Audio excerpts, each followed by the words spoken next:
Sayın yolcularımız, Corendon Sport Talks uçuşumuza hoş geldiniz.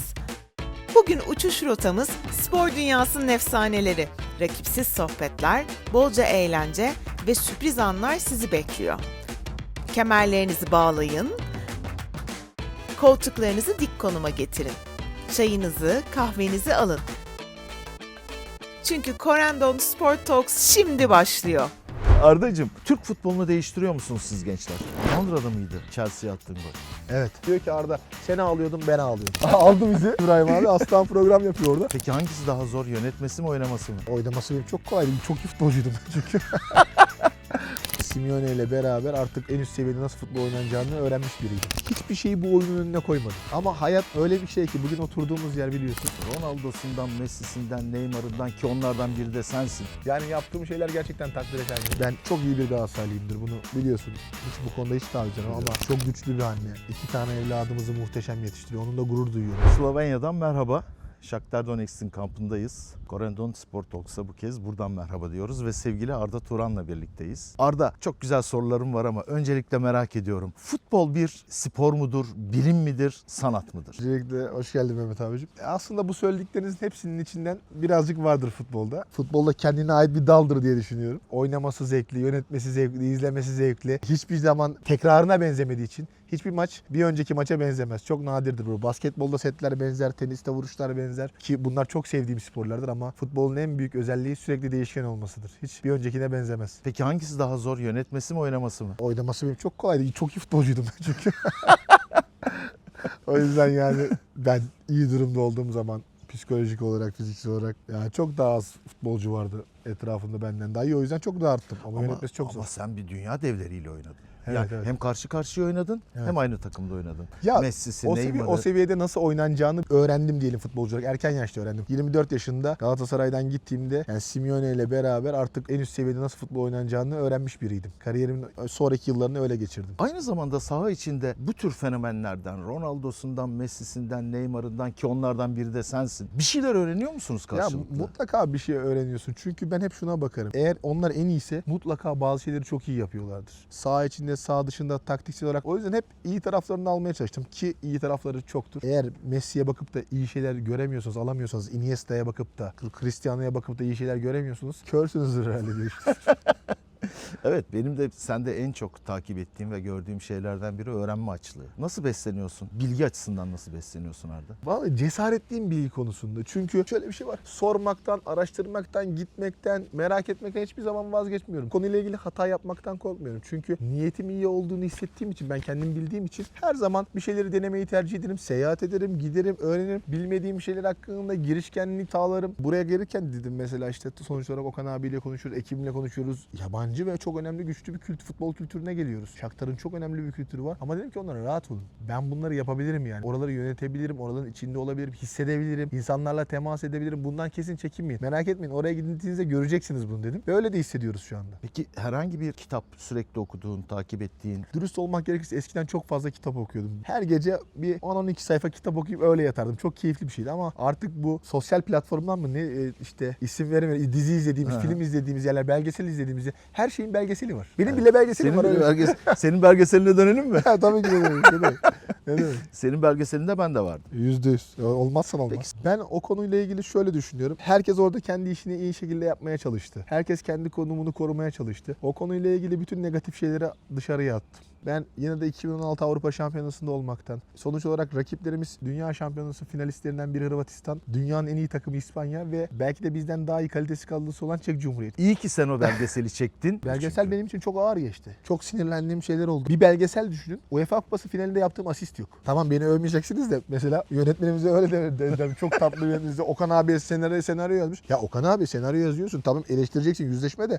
Kardeşim UEFA Kupası bu. Yani çok önemli bir şey. Ya insan asistini koymaz mı? Yani böyle de bir yüzleşmeydi. Zordu. Şöyle bir yol izlediler. Aynı soruları tekrar söylüyorlar. Sanki ben yalan söyleyebilecekmişim gibi. Anladın mı? Aynı soruyu 4 kere anlatıyorum. 4 farklı tarihte.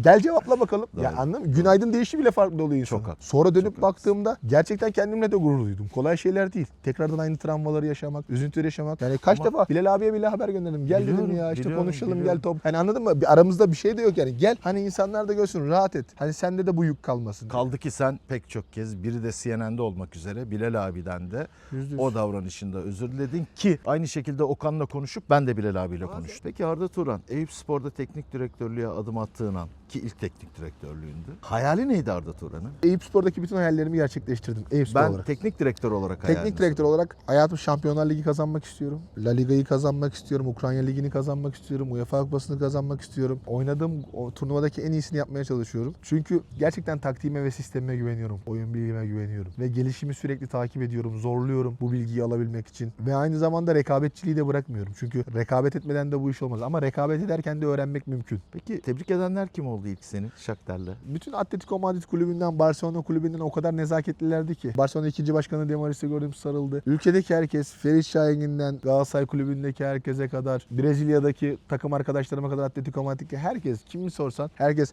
dün Diego Costa alevler atmış. Felipe Kulüpler Dünya Şampiyonu Flamengo'nun hocası. Real Zaragoza'nın Cedi hocası. Osman aradı. Cedom sağ olsun. Çok seviyorum Cedi'yi. Muhteşem bir çocuk. Türk sporu için çok iyi bir örnek. Hatta hepimizden daha iyi örnek gençler için. O yüzden hem onunla gurur duyuyorum. Onun bir kardeşim olduğu için yaptıklarıyla alakalı. O aradı sağ olsun. Yani herkes aradı. Destek oluyor sağ olsun. Peki hiç Avrupa'da bir Türk takımına karşı oynadın mı? Oynadım. Kime Beşiktaş'a karşı oynamıştım. Şimdi yine bir teknik direktör olarak Beşiktaş'a karşı Evet, oynayacaksın. Beşiktaş'a karşı oynayacağız. Biraz bunun İnşallah. hissiyatını ifade inşallah, İnşallah. tabii. İnşallah. Bu İnşallah. eğer direkt Beşiktaş diye düşünürsek çok büyük hata yaparız. Evet. Karşımızda zorlu bir fin rakip var. İyi savunuyorlar. Üçlü, beşli gibi oynuyorlar. Deplasmanda suni içimde oynayacağız. Onlar 15 maç oynamış, biz hazır değiliz. Hiçbir maç kolay değil. Ben hayatımda hiçbir kolay maç oynamadım. Malta'da kazandığımız bir puanla 2008'e gitti. O yüzden benim için kolay maç diye bir şey yok. Bu sene takımlar Adana Demir'i Hatay'a kaybettikleri puanlar yüzünden sıralamada bir sürü sıkıntı Doğru. yaşadılar. Doğru. O yüzden futbol ciddi bir ödül. En iyi halimizde olmaya çalışacağız. Ama o turu geçtikten sonra tabii ki Beşiktaş'a karşı oynamak her zaman bir şereftir. Beşiktaş Türkiye'nin en büyük camialarından biri. Çok keyifli olacak. Biliyor, her zaman saygım ve sevgim onlara karşı Biliyorum. sonsuz. Ben çok iyi bir Galatasaraylıyımdır. Bunu biliyorsun. Hiç bu konuda hiç taviz vermem Biliyorum. ama bu iyi rekabetçiyimdir. Rakiplerime saygı duyuyorum. Ve Beşiktaş'ta gerçekten saygı hak eden bir rakip benim için. Peki ailene gelelim. Oh. Hamza, Asil ve Aslan. Yani Nasıl olacak? işin en zor kısmı o. Durumlardan dolayı inşallah bir an önce savaş biter, barış sağlanır. Bir an önce yanıma gelirler. Ben şimdi tabii hep konuşurken çocuklar ama eşim için de aynı şey geçerli. Allah nazardan saklasın. Karım muhteşem bir kadın. Çok güçlü bir anne. 2 tane evladımızı muhteşem yetiştiriyor. Onunla gurur duyuyorum. Sağladığı şey için. Çünkü çocuk sahibi olmak, iyi bir yuva kurmak bizim hayalimizdi ve o nasıl ben futbol kariyerimde hayallerim için fedakarlık yapıyorsam o da kendi hayalleri için muhteşem fedakarlıklar yapıyor. Doğru. Yakından İnanır mısın? biliyorum. Her Biliyorum. sabah çocuklarını okula götürüyor. Biliyorum. Her sabah 6'da kalkıyor, o 2 çocuğu 2 kere ayrı ayrı alıyor değil mi Okan abi? Tüm İmkanlara rağmen. programı çocuklar üzerine Evet, kurulu. programı ve dadılar Aslan'a yardımcı oldu. Aslan dadılara yardımcı olmadı. Benim için çok önemli bir kriterdi. Eşimle gurur duyuyorum. Beni bu kadar desteklediği için, cesaretlendirdiği için. Çünkü hep şunu söylemişti. Sen nereye gidersen git, biz seninleyiz. Aynen de öyle. Şu anda mesela 3'ü tatilde dinleniyorlar. 3'ü beraberler. Yeter ki sen iyi ol diyor. Biz her şeyi halleder ve yeriz. Ama bir kusuru var. Nedir o? Senin madalyalarını çekmeceye sak. Çakmacaya saklıyor. Bir de bir tık daha benden fazla ünlü olmaya başladı. Evet, Fotoğraflar evet, falan arttı. evet, O yani. işlere bakacağız. Tabii o işi düşün. En büyük düşmandan dost oldu İbrahim Seten. Düşünsene abi. Aldı bizi İbrahim abi. Aslan program yapıyor orada. Çok da iyi program Çok yapıyor güzel ki program bayılıyorum. yapıyor. Ve Ben de inanır mısın? bayılıyorum. Hiçbir konuğunu aramadım. Başında da söyledim. Dedim ki insanlar beni kıramazlar. Hatırım sayılır. Hiç kimseyi aramayacağım. Okan abi sağ olsun. Onlara da Kendisi destek yapıyor veriyorum. tamamen. Biliyorum. Her yakındayım şeyi ya. kendisi yapıyor. Biliyorum. Yakındayım. Gurur duyuyorum ona. Yanındayım. Aferin. Vallahi tebrik ediyorum. Ardacığım, Türk futbolunu değiştiriyor musunuz siz gençler? Bence yeni jenerasyon iyi geliyor. Bilime, analize, atletik performansa çok önem veriyor. Hepimizin kendi fikirleri var. Bence çok iyi gidiyor yeni jenerasyon. Emre abi, Selçuk, Burak, Çağdaş Hoca. Yani tabii bazıları bizim erken başladığımızı düşünenler var falan. Bunlar çok normal şeyler. Ama ben yeterli bilgiye, donanıma veya bilgiye ulaşma açlığına teknik direktörlük için sahip olduğumuzu düşünüyorum. Yeterli olduğumuzu düşünmüyorum ama bilgiye ulaşma açlığımız teknik direktörlük için çok yeterli. Arda bir abin olarak. Söyleyemediğim hocalar varsa isimlerini unutuyorum. İlhan Hoca, Recep Hoca falan. Mutlaka. Yani bunun yaşla alakası yok. Fatih abi, mantalite ile alakası var. Hepimiz bence çok iyi gidiyoruz. Ama Fatih Volkan Hoca. Terim için bana dün söylediklerini bir kez daha düşündüm. Fatih Hoca olağanüstü bir insan. Ben Fatih Hoca'yı aradım. Orada onu söyledim. Bence bugüne kadar yaptığı en büyük başarı. Bence de. Bu yaşta oraya gidip bu kadar başarılı olup bu çalışma azmini göstermek. 72 yaşında bir Yani insan. Allah uzun ömür olağanüstü versin. bir- Allah başımızdan Amin, eksik etmesin. Amin. Gerçekten öyle. Takdire Gerçekten şayan. öyle. Olağanüstü Yaptığı şey. yani. Ya şurada görüyorsun Mehmet abi işte sabah antrenmandan geliyoruz. Nasıl yorgun bitkin. Hala olacak antrenman şey değil. programını hazırla. Modern dönemi yakalamaya çalış. Orada git ayın teknik direktörü ol. Hadi haddimize değil ama gurur duyuyoruz. Yok, hakikaten gurur duyuyoruz. Ben dün 2 saat senin antrenmanını izledim. Ben yoruldum orada. O güneşin altında ya çekilecek çile değil. Profesyonel gerçekten. sporculuğun, profesyonel sporu yapmanın çok yönetici bazında da çok zor olduğunu düşünüyorum. Arda, şöyle son 3 soru sorayım bu programla ilgili olarak. Senin bir yükselişin var kariyerinde.